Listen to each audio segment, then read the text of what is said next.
I will now call to order the February 9, 2022 Clackamas County Board of Commissioners Land Use Hearing. I will now lead us in the Pledge of Allegiance. I pledge allegiance to the flag of the United States of America and to the republic for which stands one nation under God, indivisible, and liberty and justice for all. Thank you. Good morning, everyone. We are holding this meeting virtually. The Zoom link and instructions to participate via Zoom are located at www.clackamas.us/meetings/BCC/land use.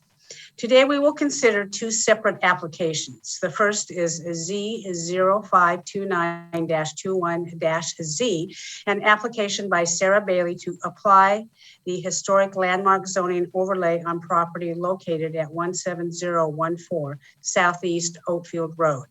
The second application is identified as Z0439-21-C and is by AKS Engineering on behalf of Eno and Daniel Mann to remove the historic landmark zoning overlay on property located at 20750 Beaver Creek Road. Public testimony will be taken this morning. As always, the public is welcome to sign up to testify. Those wishing to testify this morning will be called on to provide your testimony at the appropriate time. When you are called on, be sure to include your name, and where you live. I would like to remind all participants, including staff, all elected officials, and members of the public, that Robert's Rules of Order will be enforced in this meeting. We welcome your opinions and look forward to your polite participation. Both of the hearings this morning will proceed as follows. Number one, we will first hear a presentation from Senior Planner Anthony Reiterer. Number two, next I will open the hearing for public testimony, beginning with the applicant who may present if they wish. Number three, then any public officials who wish to testify will have 3 minutes each. Next, representatives from recognized planning organizations and agencies will have 3 minutes each. Finally, others wishing to testify will have 3 minutes each. The board will then deliberate and either render a decision today or set a time to make a decision at a later date. Assisting us today is our county clerk, Shannon Bays, and our county counsel, Stephen Maghor, and planner, Anthony Reiterer.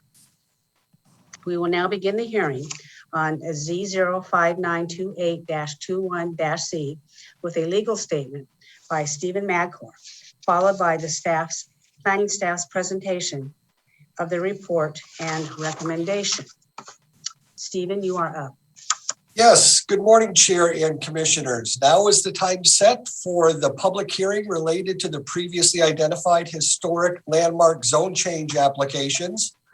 This is a quasi-judicial land use hearing, which means two important things for those participating in this hearing. First, all of the criteria that can be used in reaching a decision have been identified in the staff report. Testimony, arguments, evidence must be directed towards those criteria identified in the staff report, or other relevant criteria found in the comprehensive plan or other land use regulations that the person believes applies to the particular decision. Accordingly, anyone testifying is asked to please direct your testimony to a relevant approval criteria. Second, failure to raise an issue accompanied by a statement or evidence sufficient to afford the decision maker, the board, and the parties an opportunity to respond to the issue may preclude appeal to the Oregon Land Use Board of Appeals on this case. Failure of the applicant to raise constitutional or other issues related to proposed conditions of approval with sufficient specificity to allow the local government or its designee to respond to the issue precludes an action for damages in the circuit court. Once final, these decisions may be appealed to the Oregon Land Use Board of Appeals. At this time, I will ask the Board of Commissioners to disclose any ex parte contacts, bias, or conflicts of interest. Please indicate the nature and extent of the ex parte contact, bias, or conflict of interest, and indicate whether you intend to participate in or abstain from the hearing. If anyone wishes to challenge the impartiality of any commissioner, Please clearly indicate your intention to do so in any written or oral testimony you may provide. Thank you.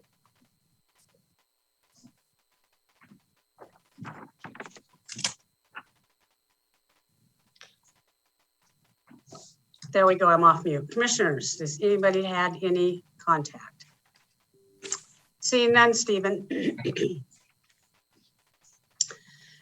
Anthony Ryder, do you want to make your presentation? Yes, I would glad to. Thank you very much, Chair Smith, and hello, fellow other commissioners. Glad to be with you. I'm going to get my screen shared here, and I'm just going to walk you through a relatively short PowerPoint discussing this application. So what we're looking at today first is, as was noted, Z052921Z, the addition of the historic preservation overlay to a property in Clackamas County known as the Kinsman House. This property is located on the north side of Oatfield Road, between Oatfield Road and Treehouse Lane. The property itself is about 2.4 acres. The underlying zoning is R8.5, one of our urban low-density residential zones. Stephen's got his hand up. Chair, Yes. I'm informed two things. I want to make sure that Commissioner Fisher is on board with this. I haven't heard her yet. I saw Commissioner Schrader earlier. And also, Martha Fritzie needs to be brought into the room. Shannon, can you do that? Okay. Commissioner Fisher, Excellent. are you present? I am present. Very good. Thank you very much. Thank you. That's all I have. Yep, that's good. Go ahead, Anthony. Excellent. So as I was saying, the property, the underlying property on the zoning is R8.5, one of our urban low-density residential zones. Some background on the property: development began of the site in 1963 with the main house, which we'll look at some images of here in a moment. What they're calling a treehouse building, which is also contributing to the historic qualities of the site, was added in 1969. The site features quite significantly intact facades to the building's interiors and landscape. And it's important to note that the site was successfully nominated to the National Register of Historic Places in early 2021, which will come to bear here in a moment. Oh, wrong way. This is the site plan of the site itself. Again, Oakfield Road is down here to the south. The main house is in the southern portion of the property, with the treehouse set on Treehouse Lane up to the north. These are some elevation images of the home itself, as well as the interiors of the home and the exterior of the treehouse. Our ordinance sets out two pathways by which a property can be can qualify as a Clackamas County Historic Landmark. One starts at the county level and goes through a rating process on a 106-point scale, on which a property must score at least 40 points in various criteria.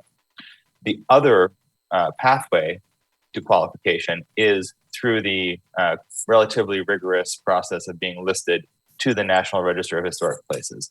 And that is the process by which this property qualifies for consideration as a Clackamas County Historic Landmark. This zone change is proposing to add the overlay, historic preservation overlay, to the zone. The zone change criteria,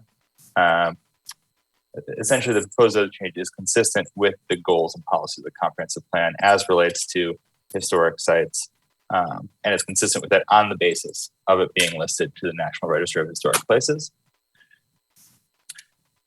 The zone change doesn't authorize any development outright that isn't already allowed on that property. There are a set of conditional uses that, if desired, would have to go through a separate land use process, but there's no outright new right to development being proffered with this zone change. The Historic Review Board held a public meeting on this application in mid-December. At that meeting, they voted 5-1 with one board member absent to recommend approval. I should also note that the local community planning organization sent a memo that, having discussed it at their CPO meeting, and is also in support of the application.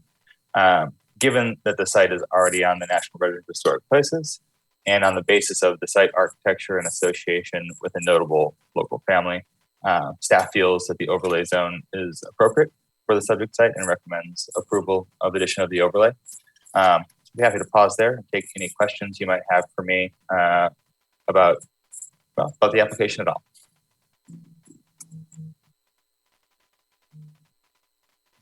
Chair Smith, you're on mute. Thank you. We all do that. Yeah. You can take down your screen share. Thank you very much. And I'll open it up to questions. Go to full screen. Commissioner Scholl, you have your hand up. Yes. Question, Anthony. Should this be approved today, what is the future cost to Clackamas County? So in terms of, so there are the costs to Clackamas County. There is no tax incentive per se that comes automatically with this designation. There is a program that is managed through the state of Oregon's State Historic Preservation Office that allows for a tax advantage rehabilitation of properties that are on the National Register. The property already has that right under the kind of parameters of their National Register listing. Okay. The potential cost to the county in applying this zone is relatively de minimis. The only thing that springs to mind is that land use applications specifically associated with the historic property, that is to say, minor alterations or work on the property that will require a land use review with this overlay being in place, we process those applications without cost, essentially not wanting to impose additional burdens from a fee standpoint for properties that choose to undertake kind of historic protections for their property. Okay, thank you, Anthony. Commissioner Schrader. Yeah, thank you for explaining that, Anthony, because no, it really doesn't give a direct tax break from the county, but it is the federal designation that allows you to freeze your property taxes for a number of years. And it does end, I think, in about, is it a 10-year or 15-year window? I believe it's a 10-year window at the end of which Right. I want to say they may be able to extend it, like reassess at the 10-year and extend from that point a second 10 years. Yeah, and the whole notion is to enable, having had a historic National Trust property, the reason they do that is so you can get some additional, relief, so you can actually continue to do the rehab and the restoration of it. And in my experience, it's been very well used. And generally, when these properties return to the tax rolls, they're a higher value because they've been rehabilitated and restored. So, thank you. Thank you. Any other commissioners wish to opine on this matter at this time? Seeing none, I will now open the portion of the hearing for public testimony. Does the applicant wish to testify? If so, you will have up to 15 minutes. Are they in the queue? Does anybody know if the applicant is in the queue? I believe that both Mr. Kinsman and Sarah Bailey are joining us today. My understanding was they wanted to be available to answer questions if the board had any for the applicant, but may not wish necessarily to testify. So have they declined to testify? Mr. Kinsman and Sarah Bailey, do you wish to testify at this time? Okay, I do not see them in the queue. Do you, Shannon?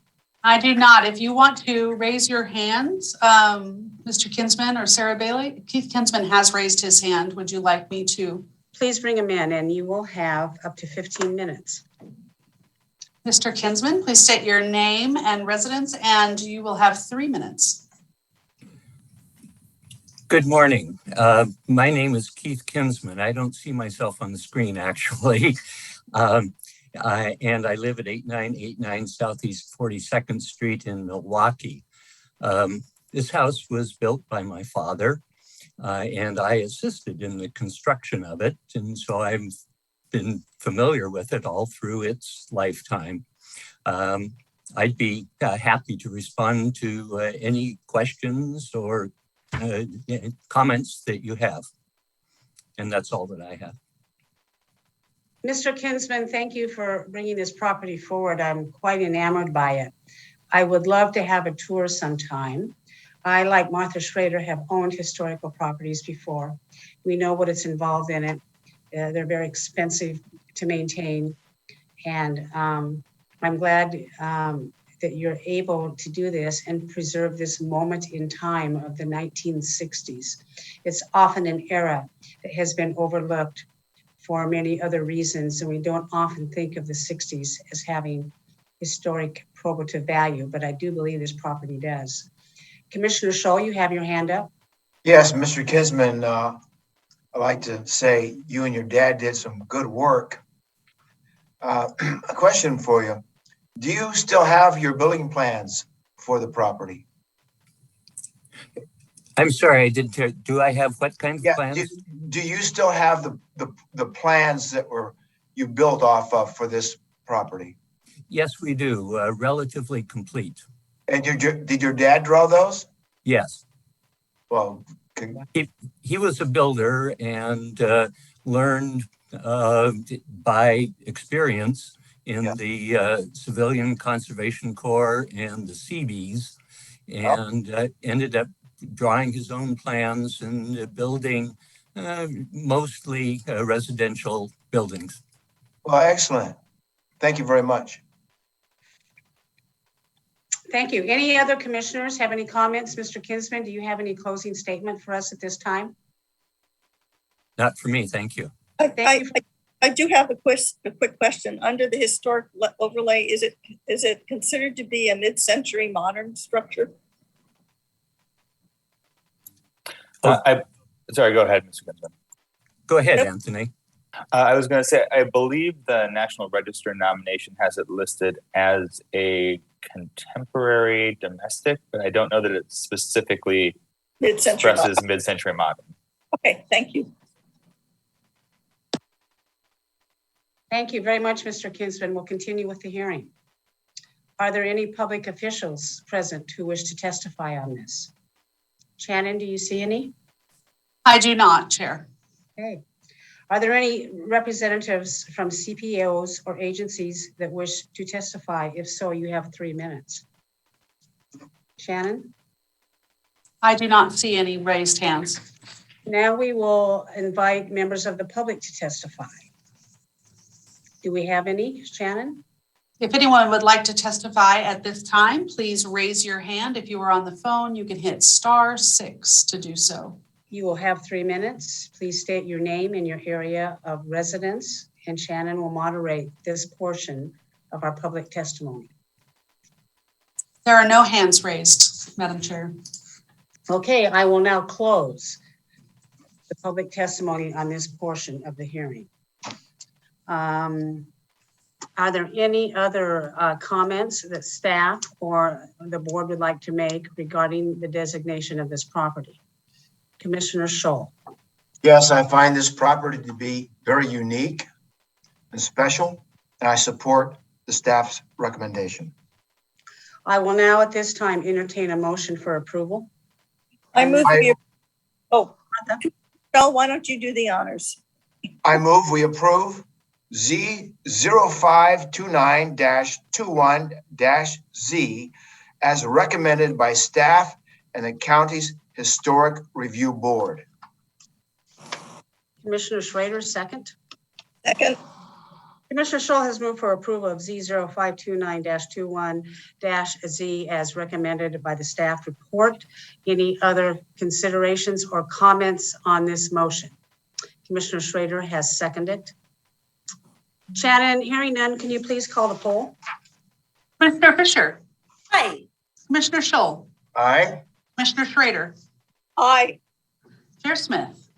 Aye, motion passes 5-0. Thank you very much, commissioners. Now that the application has been approved, I will direct staff to draft an order reflecting this decision and include it on the agenda for this board's adoption at a future business meeting. I will now adjourn this particular public hearing. And I will now open the hearing on Z0529-21-Z.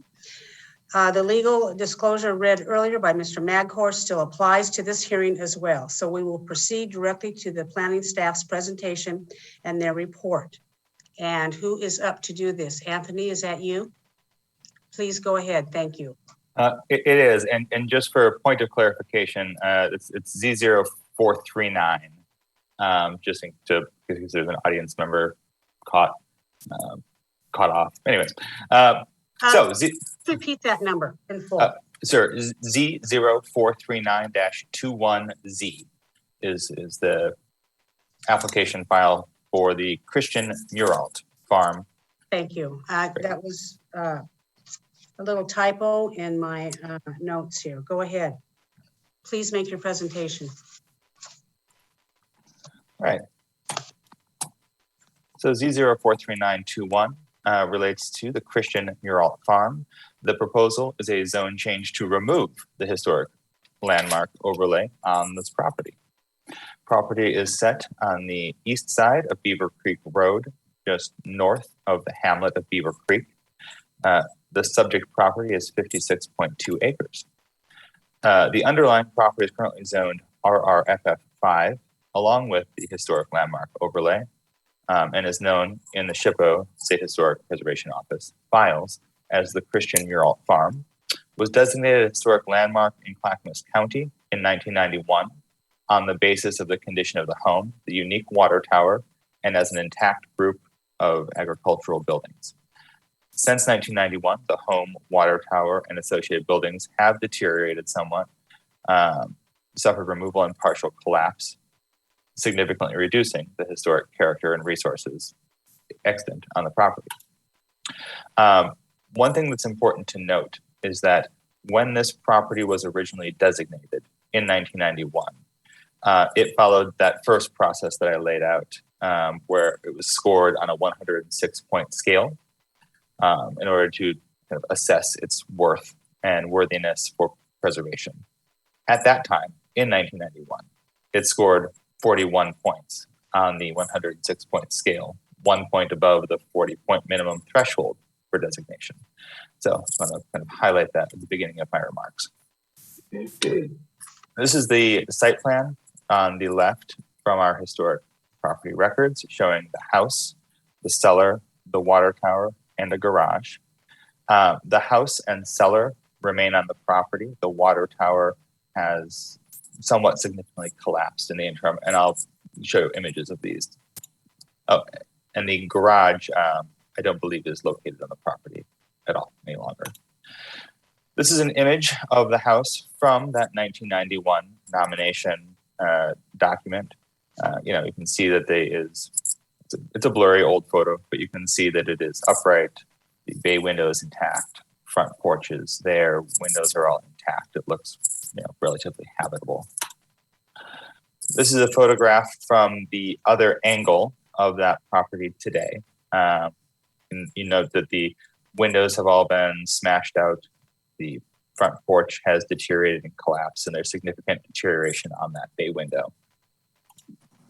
This is a photograph comparing the historic water tower from that 1991 survey with a contemporary photograph. You can see that the upper levels of that have collapsed and been removed, and the lower levels, though they have some shingling remaining, are certainly showing their age. I guess I would say it's deteriorating significantly.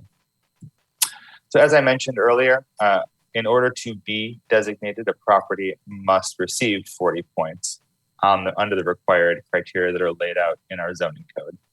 At the time, at the time of original nomination, the property received 41 points. Based on the staff's analysis of the current condition of the site, we believe that if brought today, the site would receive 32 points on those criteria. Thus, today it would no longer qualify for designation as a Clackamas County historic landmark. The site, in staff's opinion, no longer meets the threshold to be considered significant, and so removing the overlay would be consistent with our zone change criteria in the comprehensive plan. The zone change criteria that relate to impacts to the transportation system are not relevant in this case, in that removing the overlay does not authorize any development or uses that are not already allowed under the existing zoning. The Historic Review Board held a public meeting on this application in mid-November. Some community members expressed opposition to the removal of the overlay, presented additional research, were asserting additional historic significance to the site. All of those comments from that meeting and subsequent comments have been included as exhibits to the board. At that meeting, the Historic Review Board voted to recommend approval of the application and removal of the overlay. Staff finds that given the deterioration of the buildings, the zone is no longer appropriate and recommends removal of the overlay as well. And I'd be glad to answer whatever questions you might have on this at your discretion. Thank you, Anthony. I will entertain a few comments. I have one question at this time, and then I'll reserve my comments to the end. When this property was designated as historical in 1991, were people living in it? And was it a viable residence at that time? I believe so. The records of the historic nomination records are silent on that matter. I believe that it was occupied at the time because there were photographs, contemporaneous photographs of vehicles on the site and activities taking place there. And how long has this property been vacant? Because it's clearly not inhabitable now. We don't. So it's not clear when it stopped being occupied. And commissioners, we're going to proceed on this public hearing like we did in the last one. I will reserve my comments until we listen to folks' testimony. Commissioner Scholl, you have your hand up. Yes. Anthony, I read many statements this morning from people in the Beaver Creek area who support retaining the historical overlay. Has there been anyone who has stepped up with a plan to restore the building or provide money for its restoration in any way? Not at this time, and not to my knowledge. Okay, thank you. Commissioner Schrader. Yeah, Anthony, remind me, it's a Clackamas County historic overlay. Are there restrictions of some kind because of that? There are. So our historic preservation overlay has a number of different components to it. Most specifically, there are guideline standards for adaptations and alterations to the exterior of a historic property. So for instance, if a property owner wanted to remove original woodlap siding and replace it with vinyl or hardy plank, that would have to be reviewed and approved by the Historic Review Board and staff. There are additional kind of guidelines for partition and subdivision. So for instance, if a historic home were to remain on a property and the remaining land were to be partitioned, we would be reviewing that partition such that the future development, the impact of the future development on the historic home would be minimized. So there are some restrictions and some requirements and some relatively significant ones that come with having the historic preservation overlay on the site. So what are the relatively significant ones? The feedback that I hear from members of the community who have historic properties would be questions as to what can and can't be allowed by way of siding, windows, alterations to the site, proximity of accessory buildings. So if a historic home wanted to add a shop or shed, we would be looking at that shop or shed in terms of its compatibility with the historic home, which is a pretty significant question. If somebody just wants to put up, say, a pole barn, they may be required to put it further away from the home than they would wish on the property, or to put some embellishments to make it more compatible with a historic home. Is there a minimum lot size requirement if this was to retain? not that comes to the property from the historic overlay. So it would just be guided by the minimum lot size of the underlying RRFF5 zone. Okay. All righty. Thank you. I will now open the public hearing. And I will begin with the applicant. Is the applicant present and you wish to testify? Because you have up to 15 minutes. Shannon, do we see the applicant in here? And okay, bring them in and have them introduce themselves and their area of residence. Good morning. Thank you for your time. My name is Marie Holiday with AKS Engineering on behalf of the applicant, Eno and Danielle Mann. My address is 12965 Southwest Herman Road, Suite 100, Tualatin, Oregon, 97062. And as Anthony mentioned, we're just here in support. The owners agree with county staff and the County Historic Review Board's recommendations to remove the overlay for the property. And generally, we're just here for any questions or comments you may have. Commissioners, do you wish to ask the applicant any questions at this time? Commissioner Fisher. Thank you, Chair Smith. So this is so interesting, and I so appreciate all the work that's been putting this before us, but I'm interested in the ownership of the property. And I know Chair Smith asked if it was occupied when it became a historic, when the historic overlay went into effect, but I'm interested if there's any history of ownership. I'm curious how the historic overlay, like what was the impetus for that, if there's any knowledge about how that all happened. And then obviously it has deteriorated, it's clear. And then why is that? What's happened? What was the ownership of the property? How did the deterioration, how was that allowed to occur? Maybe History of that. Maybe the representatives from AKS Engineering can answer that. Sure, thank you for your question. The owner of the property purchased the site a number of years ago, I believe in around 2006. I'm not sure who lived in the site upon designation in 1991, but it wasn't the current owner. The structures were extremely deteriorated upon designation. As Anthony mentioned in his staff report, the site scored 41 points where 40 were required for the designation. The structures are extremely more deteriorated so today. And as previously mentioned by county staff, there's the cost of bringing these structures back into restoration is extremely high. And there's not many financial incentives that come along with that. And so although this was an example back in 1990 of considered to be of historic value,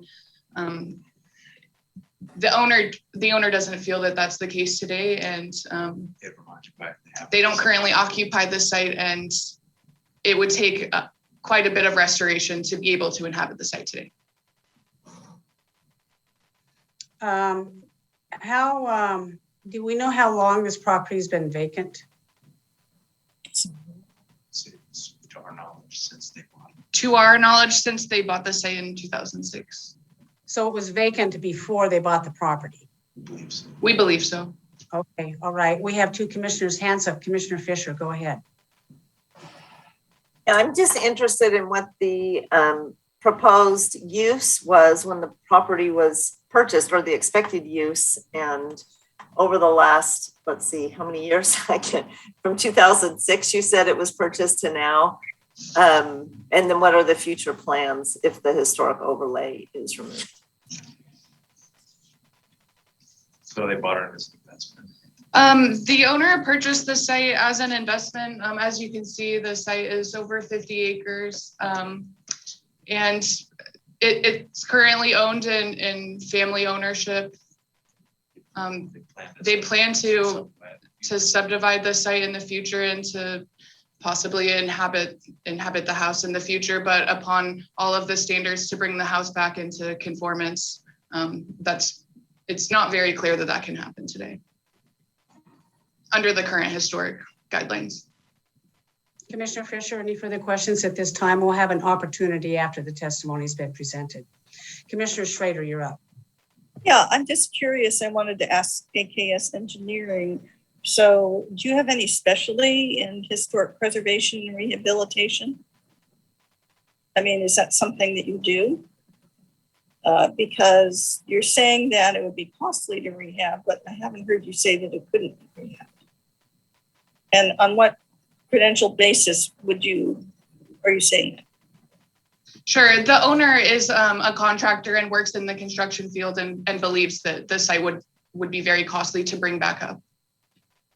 So- We've also consulted and done our own research through what the owner would like to do on the site, and that would not be possible in the current historic guidelines for the architectural standards themselves.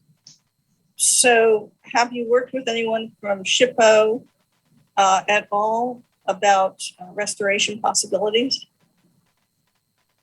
No. Thank you. I think it has been testified to by staff. There are very few resources, if any, available. The only resource that I know is available is freezing property taxes, and that's a different designation. We don't do that at the county. That's a state designation.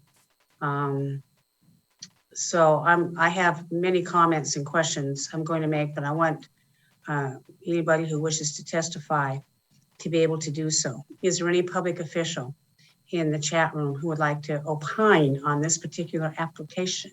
Shannon, do we see anybody? I do not see any elected officials. Okay, thank you. Are there any representative from CPOs or agencies who wish to testify? If so, you have 3 minutes.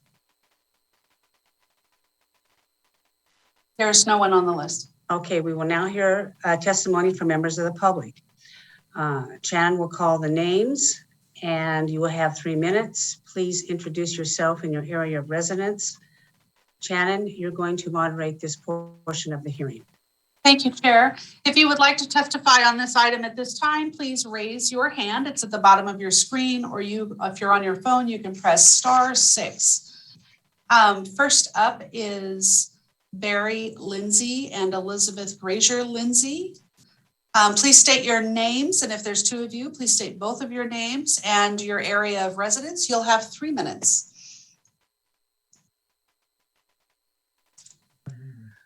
Barry is trying to unmute. You're unmuted. Go ahead. You can hear me?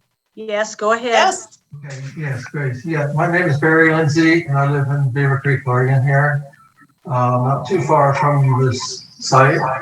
And I would like to donate my time to Elizabeth Grazier Lindsay.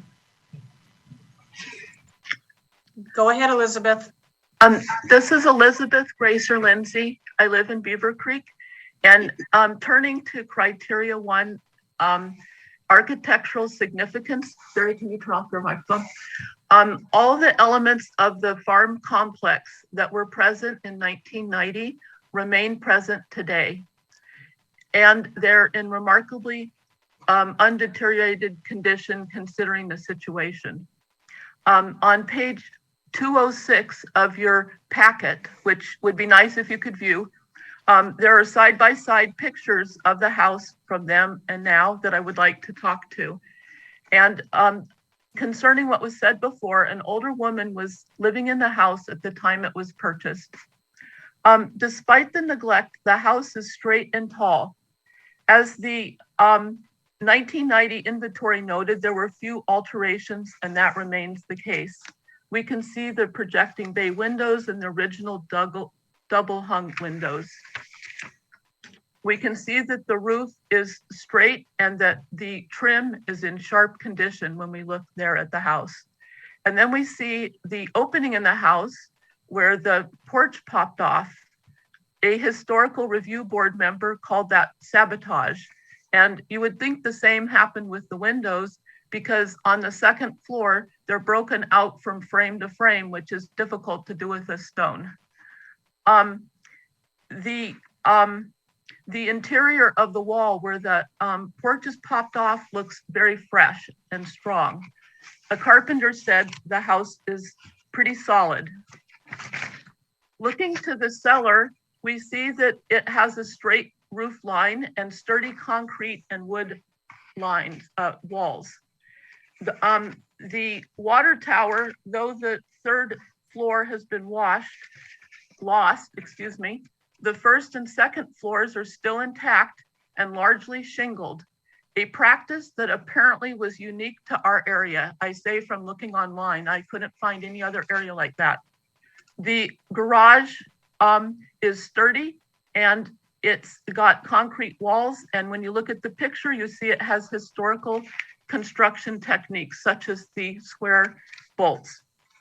Concerning the water tower, it's disappointing it wasn't restored, but we look at the Manson barn at Champoeg, which was the oldest in Oregon, and it was mostly gone. It had a sagging roof and the foundation was mostly rotted, and they restored it. The McCarver house in Oregon City, the developers ended up offering to restore the house as a focal point to their development after some negotiating. And I'm going to skip ahead. On page 205 of your packet, I have a table that shows alternative scorings and reasons. The reasons are written in the new packet that came today, the old packet. I'm turning to page 206 to look at criteria 3 in the interest of time. In 1990 on 3A, this is on the significant persons, little information was available. But now we do have information. It hasn't been considered by the county scoring yet, but by going to the Clackamas County Historical Society and looking at articles in the Oregon City News, we can see that persons associated with this house and property made significant contributions to the county, the state, and the nation. And starting with Omar Shockley family. That family had the Rhodes Henrici from his wife, Parrish from his sister, and Shockley from himself, named after the inhabitants of this house. And then the donation land grant of George Marshall in the 1950s, he was a machinist and he purchased the water rights of the Willamette Falls. He bought Abernathy Island in the middle of the falls, and he made a machine shop on a property there. He eventually bought a paper mill and turned it into a flour mill, and he exported prize-winning local flour to England. He was a famous steamboat captain. This foundational history of our area is virtually gone, but it shouldn't be. And we can see that historical sites are protected, such as the Minidoka National Historic Site in Idaho. So we 45 can see, seconds. how many? 45 seconds. Okay. And I wanted to comment that the hamlet of Beaver Creek has asked that this site be protected. This gives us a sense of community. It's right as you enter the community. It's very visible to everyone. The landscape is at the top of a watershed. It forms sort of an amphitheater, so people can easily see it. And if this is a site that it represents the vernacular style, that's a simple style that was based on function and how people lived at that time. We have people in our area who restore historical homes. There's many examples of restored homes in our area because people here really love them. They love the farm aspect and that sort of thing. Do I have time still? No. Okay, thank you. Does staff wish to comment on what this person has said? Go ahead. No, I mean, I appreciate Ms. Lindsay's input and feedback. She's been very engaged in the process, and we appreciate her efforts in researching the property, but I have no additional comments this time. Okay, thank you. Shannon, how many people have raised hands that wish to testify? I have just one more person, and that is Barry. Is Barry? The same Please. person? Barry, is this Barry Lindsay? The one that just has Barry on their name? Please unmute yourself, state your name and residence.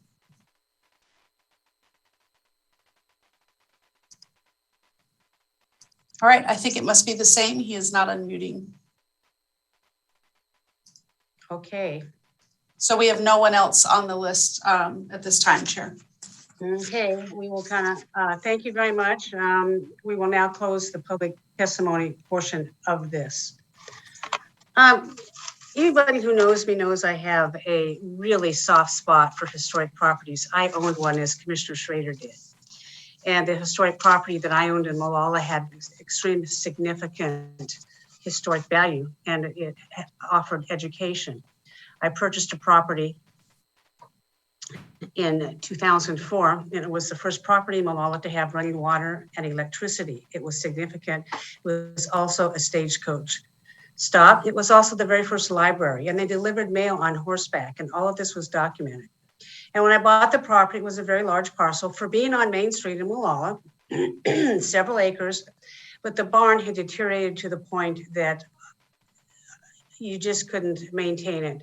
And my problem with the barn was, since it was in a very populous area, is I was concerned about children going in, climbing up the stories, and then falling through and possibly injuring themselves, because it was a health and safety hazard. I removed the barn. I actually advertised it. Free removal. You can have it for the barn boards and the structure. And I had an offer. They came and did it, and they took everything away, and they took it to their own location and either restored the barn boards or they rebuilt it. But we were able to preserve the wood on that, and made me very happy. Today, that property is still Prairie House Inn. It was a bed and breakfast inn. I sold it several years ago to Cowboy Coffee. So now it is Cowboy Coffee, a Prairie House Inn. People can still come and stay. It is a large lot that has very much historical significance, and people from the community would come and tell stories of their grandparents used to live here, and it was a lot of fun. But that particular property was intact, and it had huge historical significance and value. Now, it has been said that the connection to this particular property in Beaver Creek is historic farming practices. However, there have not been any farming practices on this parcel in decades. I live on Beaver Creek Road. I go by this property at least once a day, if not twice a day. Yesterday I drove in, and on my way in this morning, I drove in and I looked at it through an historical preservation perspective. I fail to see any probative historic value as far as significance and education. We have commissioners received a lot of emails on this, except for what has been said just now. I don't know that this property served in itself as historical significance. We have people who have lived there who have gone on to have great historical significance in our county. And I appreciate Elizabeth and Barry bringing that forward, because that is important. But our question before us today is the property. For instance, was this home, was it a stagecoach stop? Was it a grist mill? Were they able to sell farm products from when it was built? I don't see that. Also in this area, there are several very well-maintained historic properties, and they are beautiful. And when I drive down the road, I love looking at them. And then we come upon this property. It is an eyesore. It is falling down, and I am concerned about visitors possibly trespassing onto the property, children going into the second story, falling through floors that are rotted, and that would be a problem.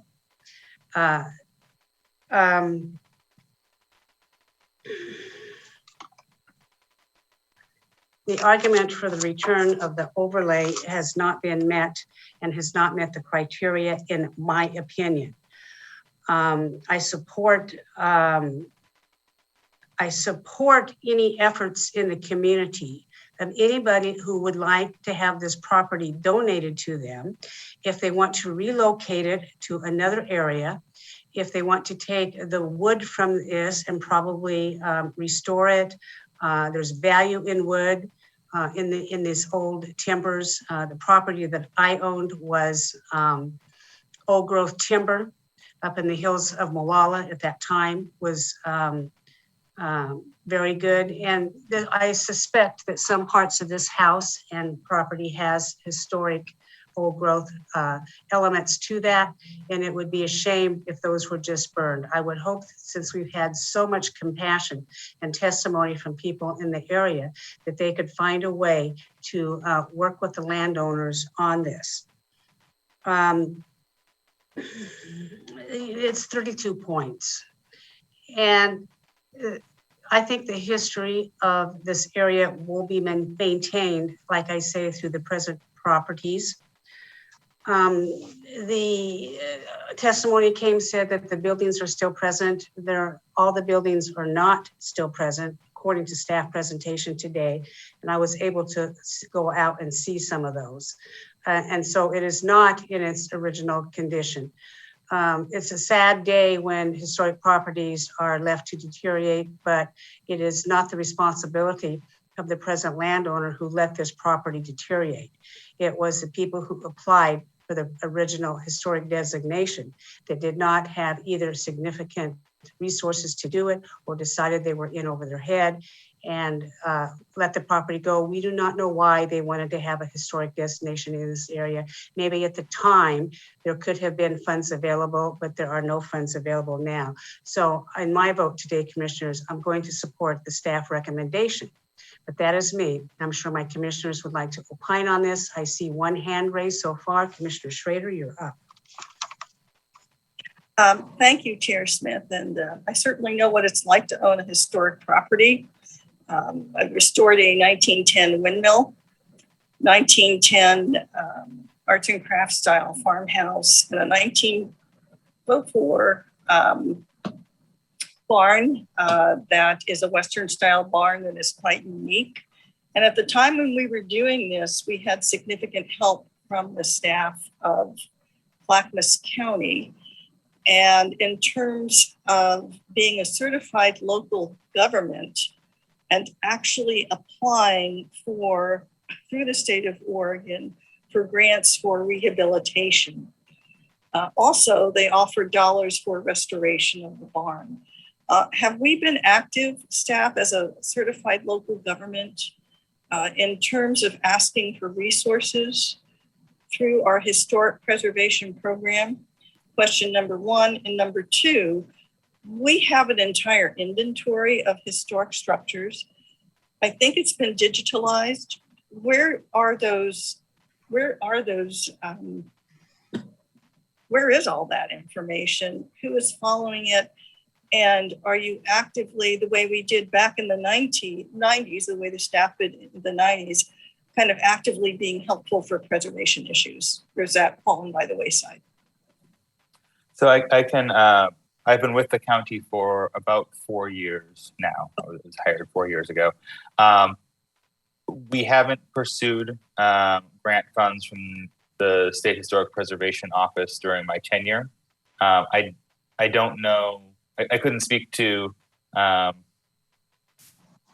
why we haven't. So I guess I don't know if Martha, you've been with the county a little longer than I have. So if you have a recollection of that. As for the historic inventory records, many of them have been digitized. I don't know that we have all of the records.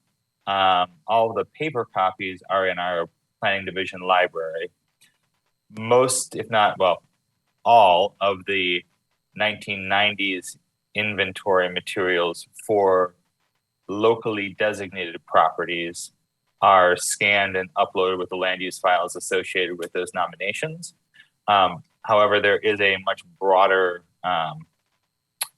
catalog of property inventories for properties that were inventoried and where we have some photographs and some history that, for whatever reason, were not chosen to move forward as Clackamas County Historic Landmarks. So we have a large catchment of properties that are not local landmarks, but are potentially historic, and then a smaller set of ones that actually are historic landmarks.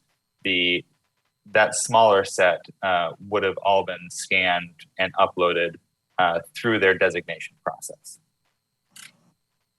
And when was the last time that those records were updated, looked at? Otherwise, Martha, maybe you can help me with this. Yeah, Martha has her hand up on that. And give her a chance to weigh in. Thank you. Thank you. And I'm Martha Fritzy, Principal Planner with the County's Planning and Zoning Division.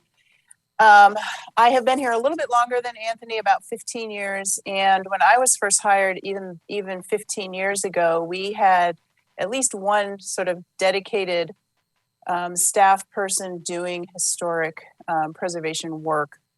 And I know early in the 90s, there was at least one FTE, and that was their job. And we no longer have the staffing or resources to dedicate one FTE to something like that. Early in the 90s, we were going through a countywide designation process under statewide planning goal 5.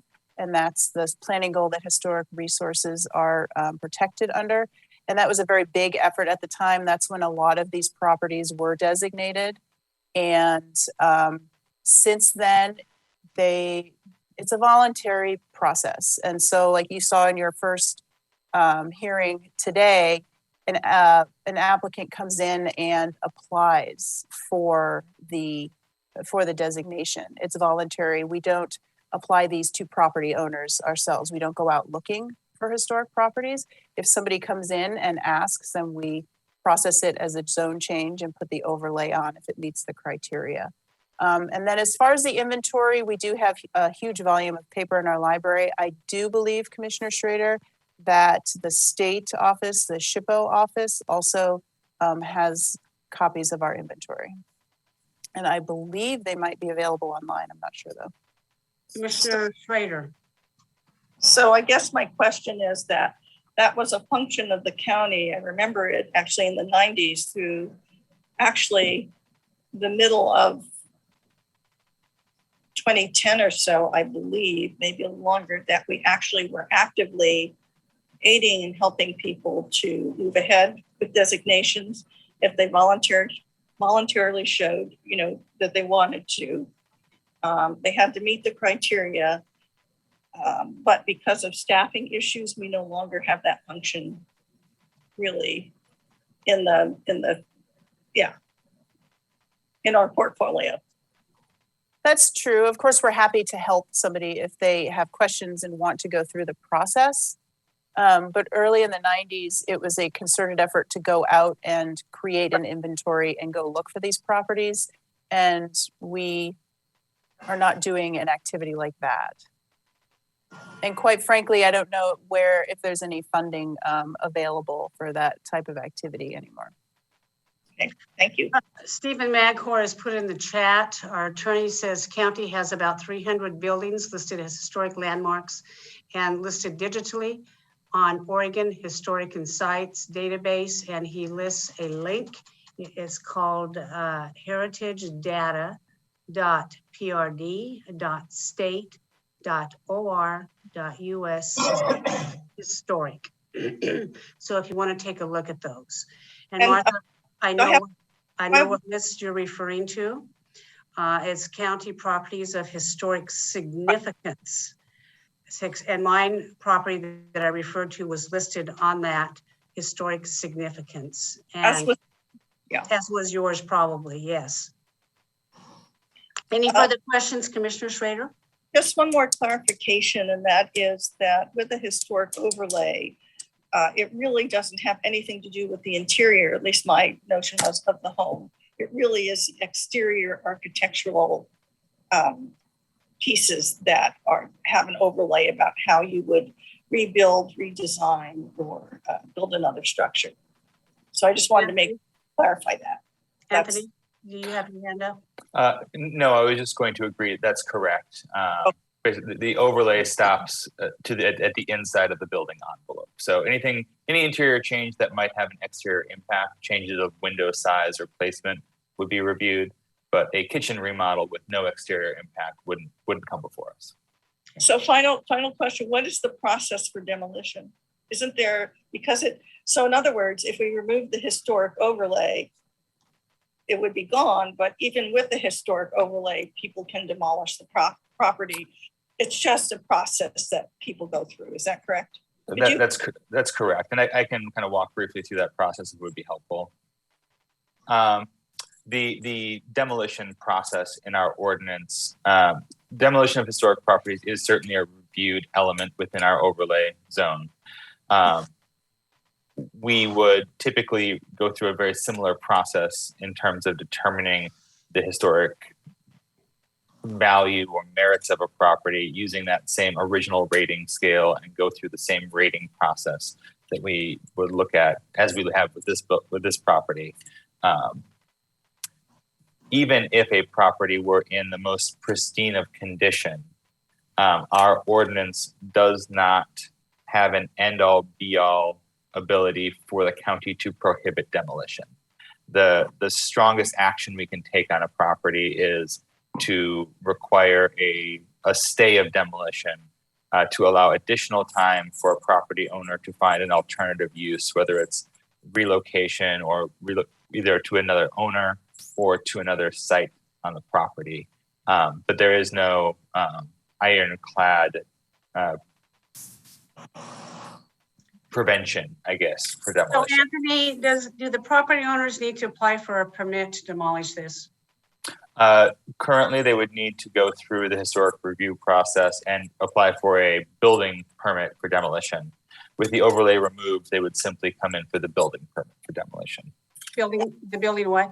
A building permit. So there's a building permit associated with a structural demolition, but there Okay. wouldn't be a land use review if the overlay is removed. And that building permit just is permission? It doesn't give instructions how to, is that correct? I believe so, although it's getting a little bit out of my area of expertise. Okay. Commissioner Scholl, you've been very patient and your hand is up. Please go ahead. Yes, thank you. I'd like to thank Mrs. Lindsay for that very informative talk she gave. Question, should the historical overlay be removed today, does the Clackamas County Historical Society have an extensive file on the Christian Morrell farm so that that piece of history can live on in the museum? So we do have what's called an intensive level survey. There are essentially two levels of survey that we use in historic preservation. One is called a reconnaissance level survey, and that is kind of a preliminary view of historic properties where there's some basic information and some photographs collected. When a property is nominated to either a local or the local historic landmarks or the national historic landmarks, they go and do a more in-depth research and investigation of the property called an intensive level survey. We do have those intensive level survey records on file from when the property was originally nominated. But I would say that our records, our historic records of the property are limited currently to that intensive level survey. Okay, and Anthony, should the historical overlay be lifted today, could you please, or Martha, could you please get your 247-page file that we're looking at here today down to the Museum of the Oregon Territories and the Clackamas Historical Society, please? And finally, I'd like to say that since there's no evidence that somebody out there is willing to restore this property, I'm inclined to agree with the staff recommendation on this today. Thank you. Commissioners, anybody else would like to make a comment at this time? Yeah, Chair Smith, my mouse isn't working, so I couldn't raise my hand. That's okay.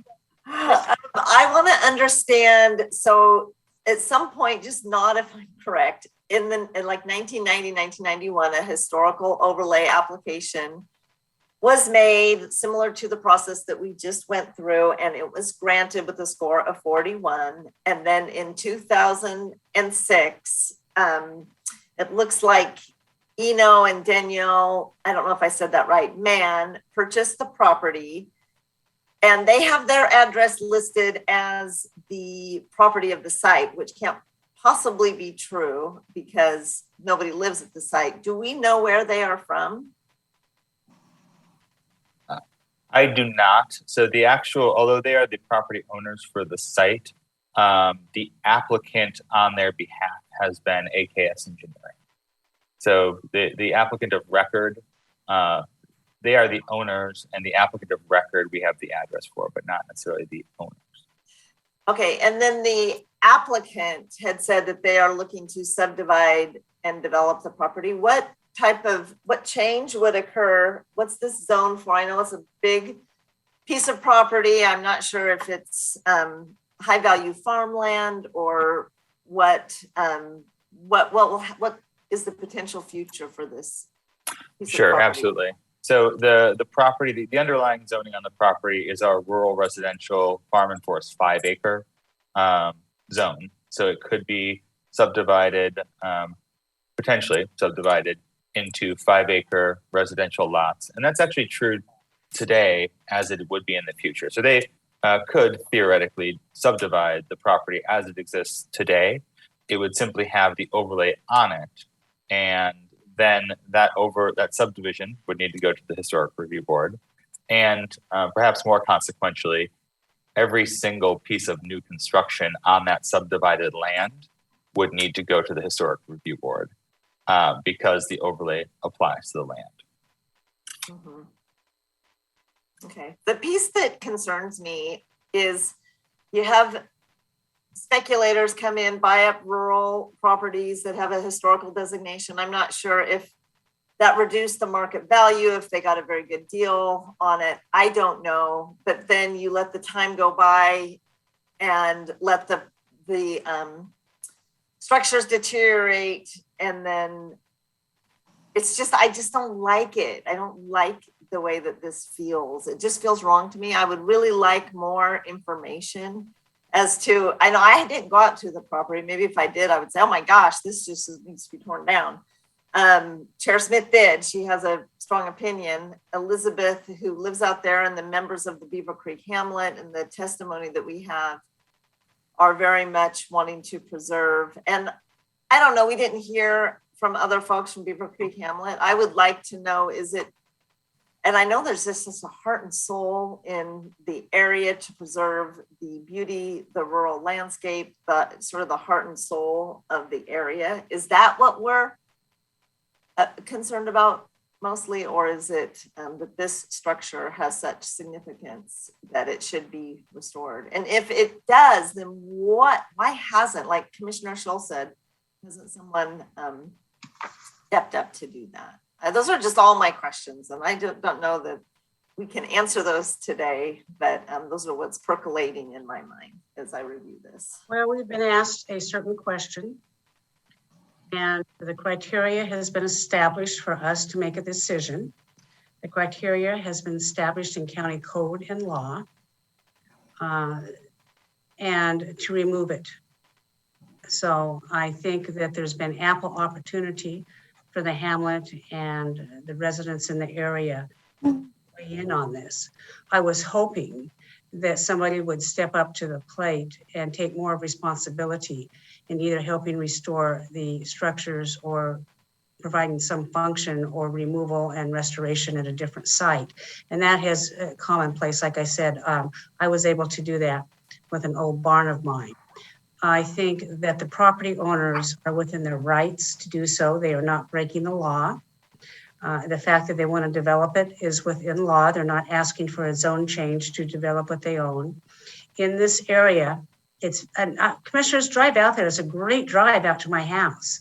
In this area, there are very nice historical properties, and there's very new properties. And there's these subdivisions that are popping up because it is allowed by law. It is the zoning. And as you know, we do have a housing shortage in this county. So that's what the property owners want to do. I see no inconsistencies in their application going against anything that is listed in county code or law. Commissioner Scholl, your hand is up. Yes. For the benefit of the people of Beaver Creek and Clackamas County, I would like to see the Christian Moralt Farm live on into the future in our Clackamas County Historical Society and in the Museum of Oregon Territories. And I'd like to see this site go on to a new life to support new families into the future. Thank you. Any other comments from commissioners at this time? I will entertain a motion for approval of the staff report. I move we approve Z0439-21-Z as recommended by staff and the county's Historic Review Board. Do I hear a second? I will second the motion. Commissioner Scholl has moved for approval of Z0439-21-Z as recommended by staff. Commissioner Chair Smith has seconded the motion. Any further discussion? Yes, Chair. I just want to say that I understand the reasons, but my holdup with this at this point is there is a process for demolition using the property that we also have in this overlay. And I really think that that process needs to be adhered to for consistency, because I do know that in previous properties, when we have done this, that is the process people have adhered to. And so Staff that question, if this moves forward, does that automatically kick in? Just so I'm clear on the question, are you asking? Go ahead. Yeah, the well, question when is, my question is, the way it stands now, if people want to demolish a property that has a historic overlay, there's a process they have to go through the Historic Review Board. That hasn't happened. Is that correct? That is correct. Okay. So it doesn't mean that they can't do it. There's just other steps.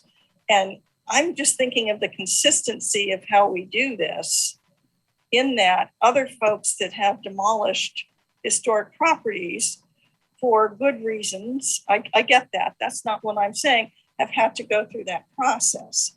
And I think that the integrity of the historic overlay process needs to be there to keep people accountable. So it would just be another step for the owners to do that. And I'm just not real willing to not have this particular group, the engineering group. I don't think they have preservation expertise. Maybe they do. They didn't convince me that they do. But I think it needs to go through the solid process of going to the review board. Then the review board decides, they make a recommendation, and then the owners can move forward. So I'm going to be a no on this today. So staff, I have a question for you. What's chicken or the egg? Which comes first? Do they have to get approval to remove the designation and then they go through the process of applying for historic removal of the property? Is that automatic? There is no requirement in our ordinance that you do one before the other. I definitely recognize there are properties that have sequenced things that way in the past, but there is no ordinance requirement that somebody go through the process to receive approval for demolition before removing the overlay from a property.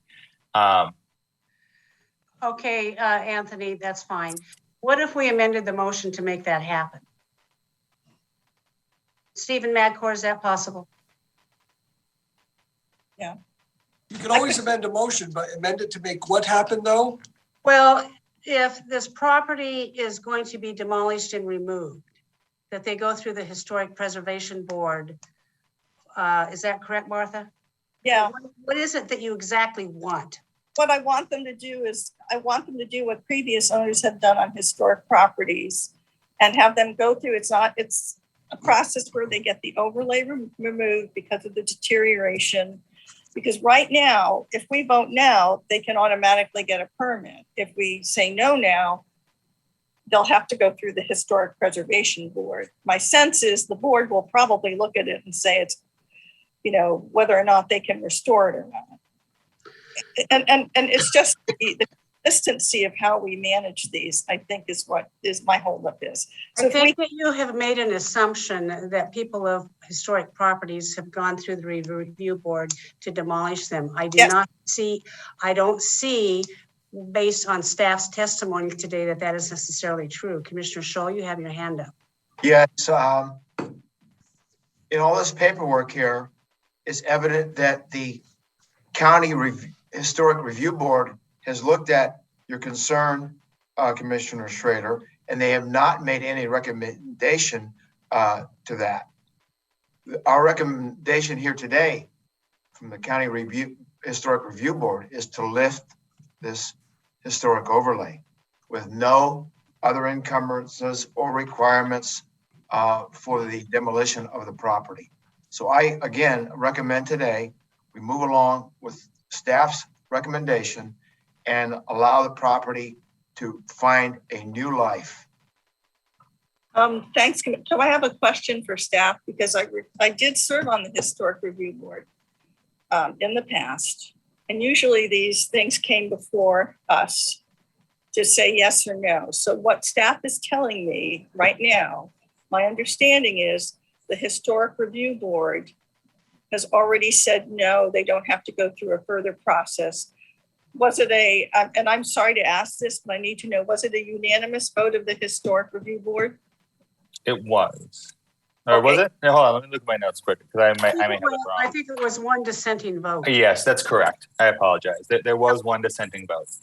So your assertion is right now that it's already gone through that process. It has. Yeah. Okay. All right. Fritzy wants to make a comment. Maybe Martha, on your question. Go ahead, Martha. Thank you. I wanted to throw another idea out there, potential pathway, because, and Anthony can correct me if I'm wrong, but I believe that the only difference for the demo process, if it has the historic landmark on it versus if it does not, is that the Historic Review Board reviews it. And if they approve the demo, they require an advertisement that it requires an advertisement allowing somebody to come take the structure. That there has to be an advertisement for a certain amount of time to allow someone to come take the structure. If nobody comes and takes it, it can be demoed. So it would be possible through this process, if you were concerned about that, to approve the overlay, but condition it upon an advertisement for a certain amount of time that somebody come take the structure.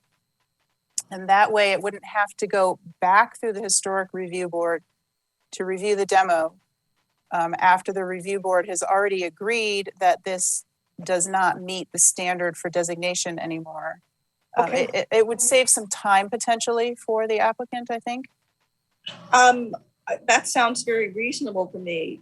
And if we could amend the motion to go there, I could be a yes. Okay, let's consider language, Stephen Madcourt, to amend the motion. Commissioner Fisher, you're up. Thank you. So I'm just trying to sort through and somebody can connect the dots for me. The Historic Review, when they reviewed this, they did not have the information that Elizabeth Lindsay presented to us today. Is that correct? That is not correct. They had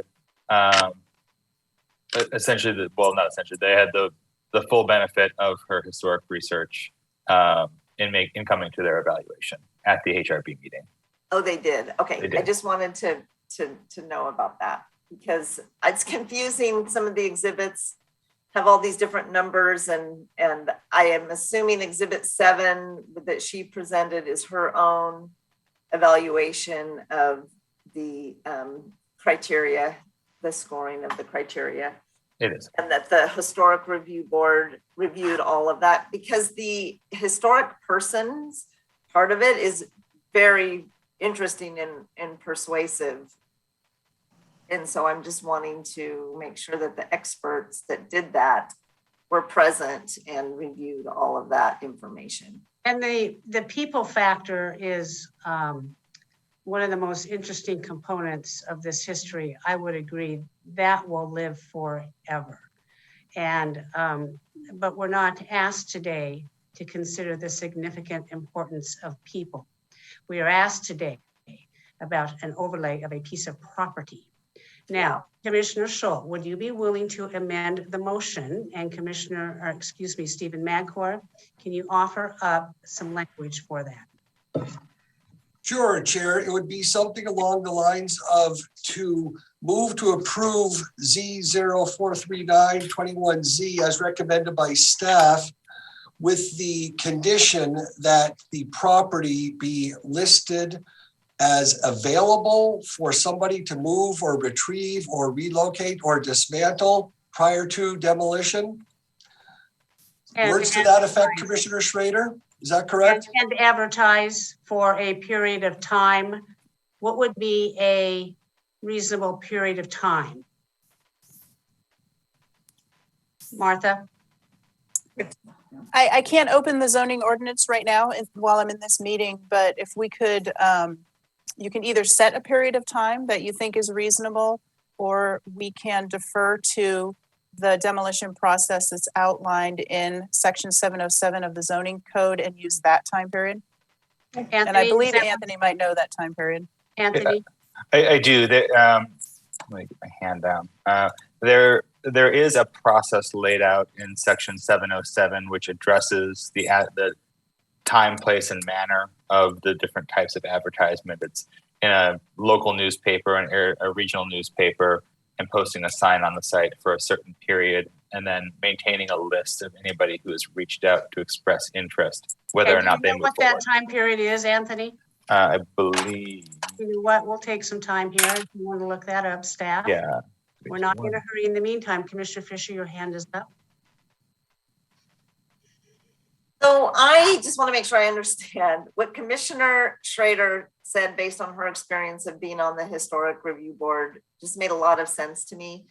There isn't anything within the zoning that prohibits the subdivision and development.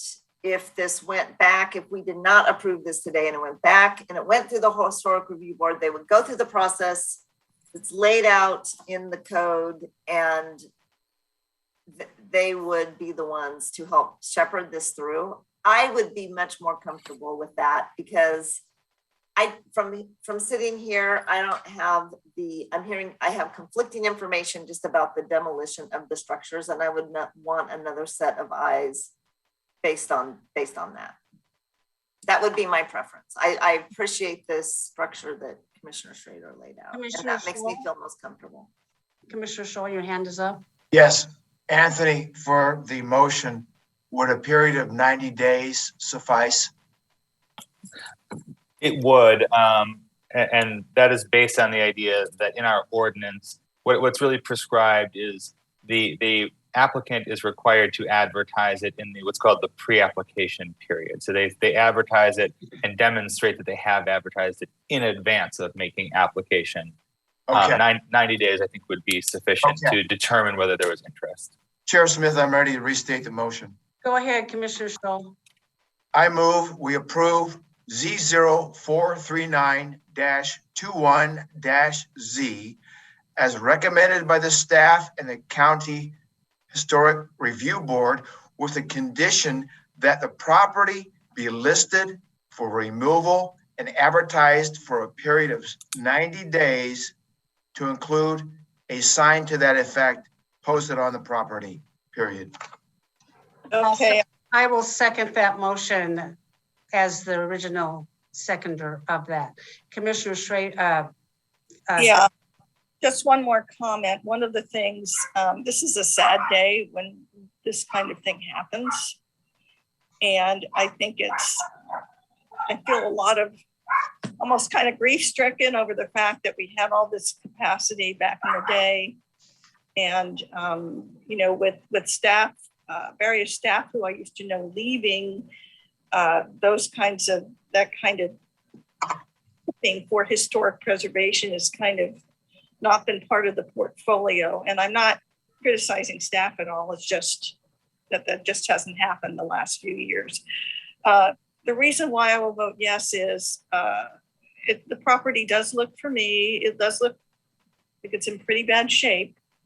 However, giving this window, oftentimes on these properties, there are restoration specialists who are interested in windows and wood and all those other kinds of things that can be recovered and reused in other restoration projects.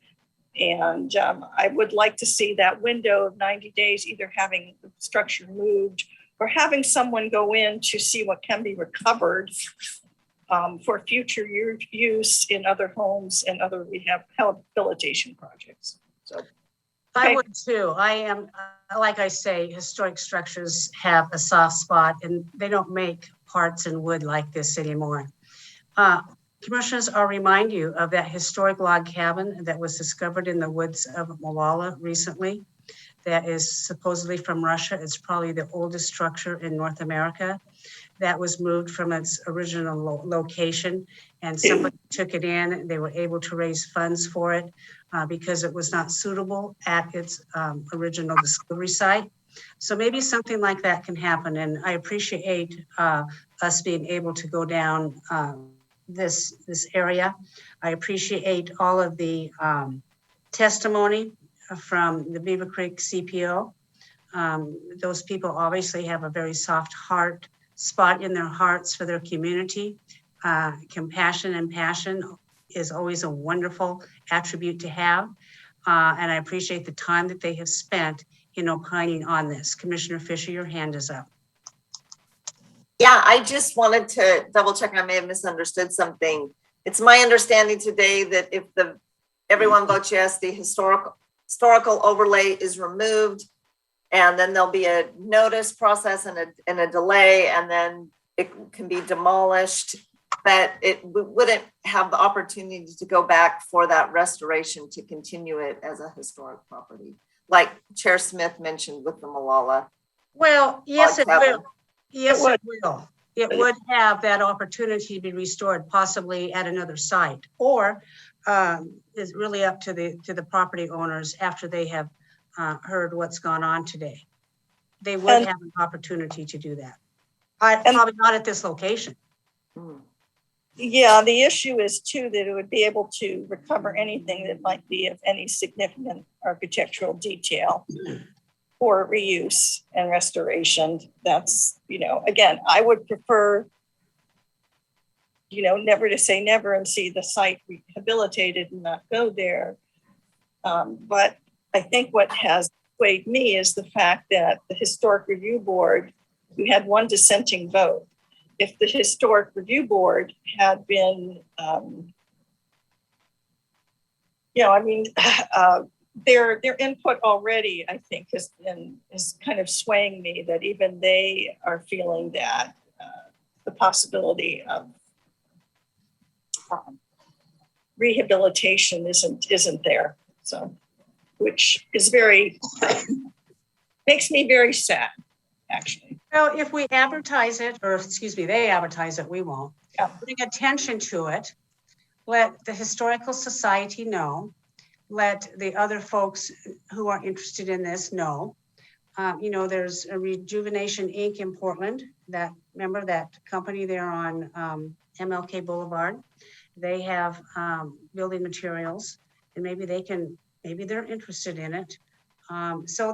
I think there's opportunities, and I'm really glad you brought that forward, Commissioner Schrader, because I kept saying I was disappointed that nobody had stepped up, but maybe it's because there was not an awareness that this property was available. Commissioner Scholl, your hand is up.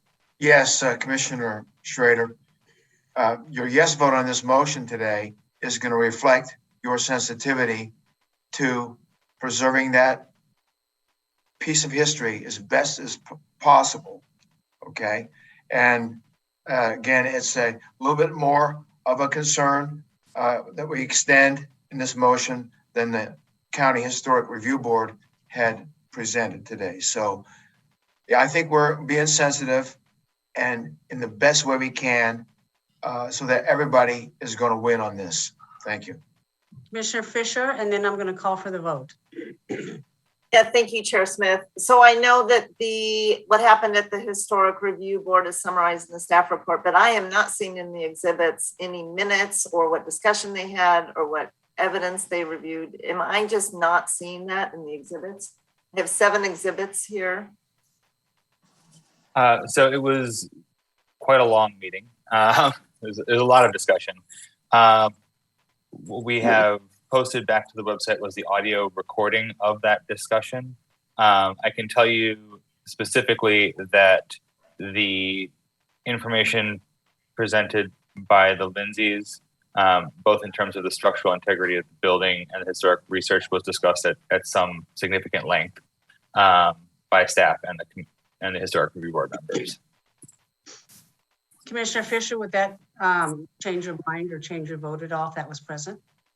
Well, it might if I could review it. I do not feel that I have the knowledge from sitting here with the information that I have, that's conflicting information about the structural integrity, to support removing the historical overlay, especially since they can use the property to develop, they can subdivide it and develop it. And there's a process that's in place through the historical review process for demolition in and of itself. So given that all of that is in place, it doesn't seem that I'm in the position to make that demolition, that removing of the historical overlay. That's why we rely on staff. Staff is the experts. That's why we rely on our ABCs to make recommendations to us. We cannot be experts, and I don't expect any of my commissioners to be expert on this. We have been presented a question. Today, we will answer the question. Shannon, I will now call for the vote. Commissioner Fisher, No. Commissioner Schrader, A very reluctant aye. Commissioner Scholl, Aye. Chair Smith. Aye, motion passes 3-1. I want to thank everybody and for your opinions. They were all very valuable. History obviously touches a nerve in our county, and it touches a nerve with people. We do our best to preserve it, but there's times when sometimes we have to fish or cut bait.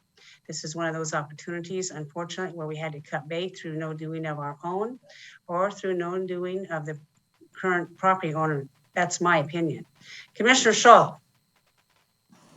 Yes, I would like to thank the people of the Beaver Creek area who have communicated with us on this subject.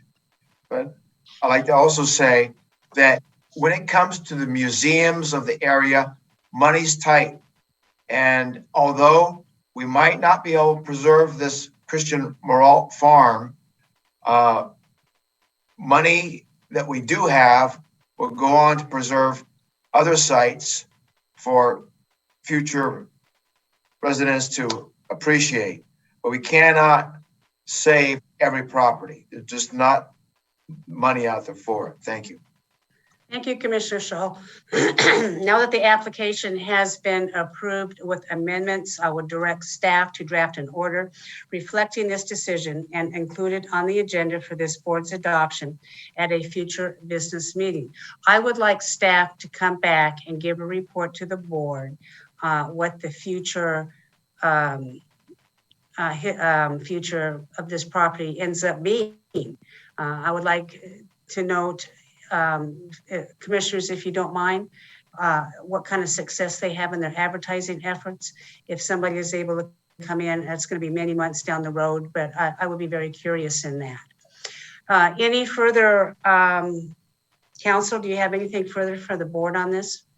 Nothing further, board. Thank you. Thank you for your comments, commissioners. I enjoyed this presentation, although it's not exactly a happy moment. We were presented with a question, we made a decision, and that's what we were elected to do. Thank you very much. I will now adjourn this meeting. Thank you, Paul.